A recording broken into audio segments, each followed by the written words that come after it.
his physical body never had any sort of injury. Like you can see him, he looks better than a person who is not in custody.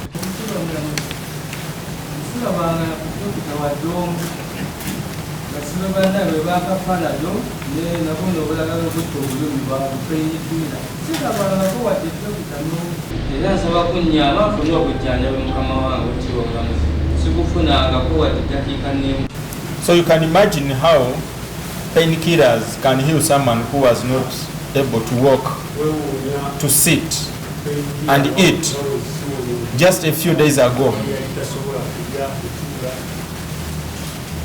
I think this comedy should stop. And as such, the case is adjourned for mention on